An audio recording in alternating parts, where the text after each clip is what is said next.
All right, guys. So we're going to talk about shipping terms and the differences between like going, like DHL, air freight, and then, going actually and shipping by sea. So, yeah, let's get into it.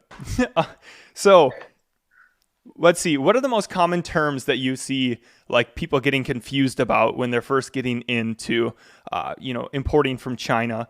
Um, do you see people like typically coming to you guys with questions about those? Yeah, so I get a million of questions on this topic. Let's take a step back and even go with, when do I use a freight forwarder? A lot of people, put in a ton of work when it comes to product research and manufacturing the product. And then by the time it's, ready to be shipped, it's just like, I just want to move it. I don't really have the energy to even think about like what needs to go into it. But like learning and starting with when should I use a freight forwarder is a great place. So freight forwarders only move larger shipments. Typically, that's going to be about 100 kilograms or more.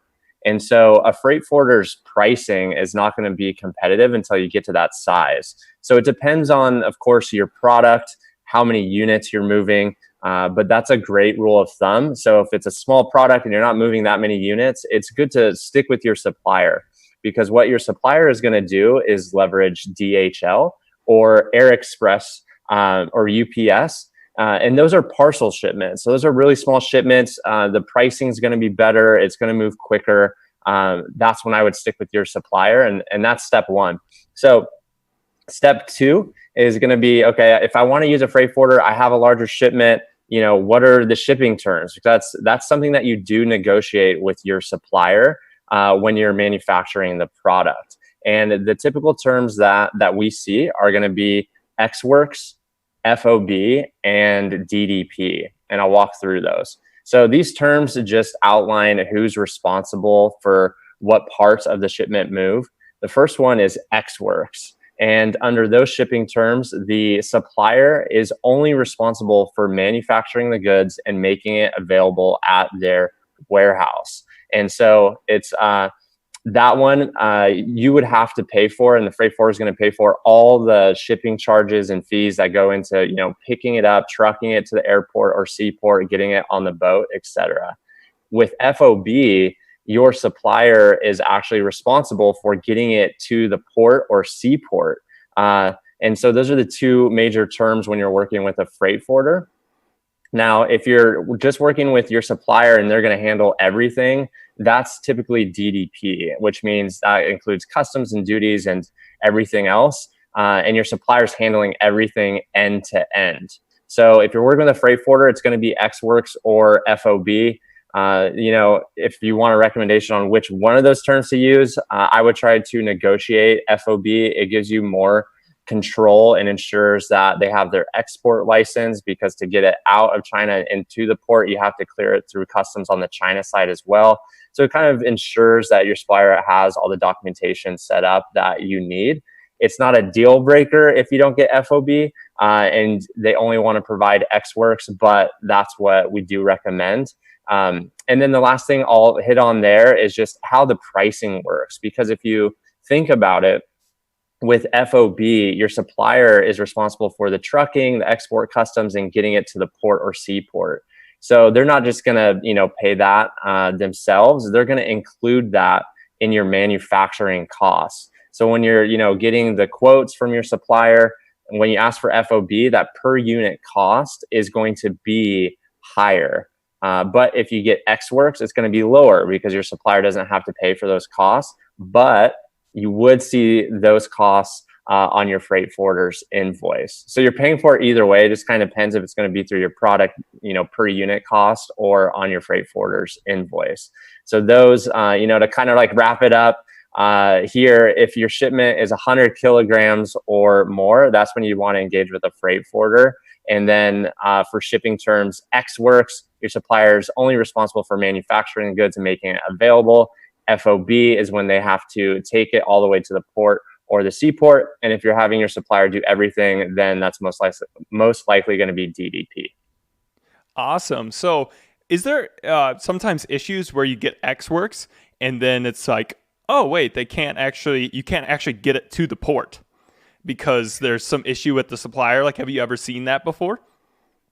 I've seen it, but it's definitely a one-off, and that's something that I definitely want to highlight, is that there's a lot of, stigma and fear. That's one thing I see, just all the time, because I help people just starting out for the first time, all the way to multi-million-dollar brands, and people are just starting out or scaling or doing international shipping for the first time. There's a lot of fear that if you do one thing wrong, somehow it's all going to fall apart. But that's simply not the case. I have seen some one-offs here and there. But typically that can be avoided by just doing your due diligence when you're engaging with suppliers in the very beginning. Like, really make sure you're speaking with them.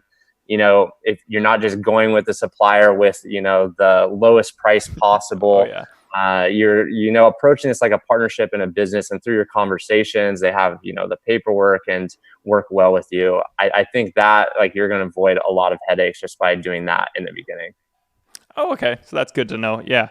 I've never run into any issues or heard of anybody, but yeah, we focus really hard on vetting the supplier and taking many steps beforehand. So that's good to hear. It's not often, and if it is, it's because well, there was other issues. Should have been prevented beforehand. Awesome. Yeah, so exactly. yeah, so you're saying 100 kilograms is when somebody should. It makes real sense to use freight forwarder. Now, let's say, what about dimensionally? So like, what would that mean? Is that just a weight thing? Or like, let's say you have a light product, but it's a larger, what does that mean dimensionally? Like cubic meters? Like, when that makes sense?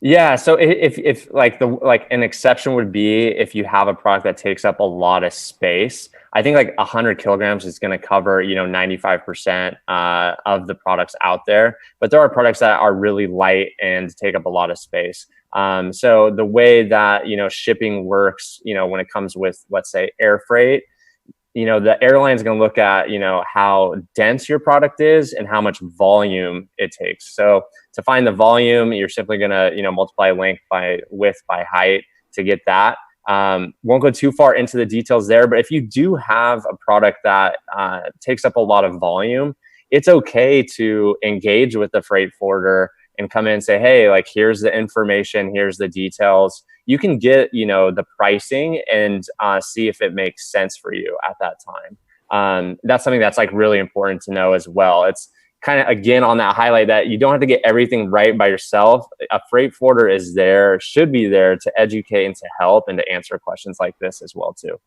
Awesome. Sweet.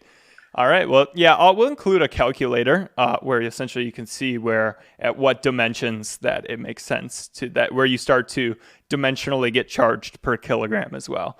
So we'll include that down below. But yeah, so if you guys have any other questions about shipping terms or the process of when it makes sense to make a freight forward, well, it's pretty straightforward. But if you have any other questions, leave them down below and I'll answer them. So thanks. On to the next video.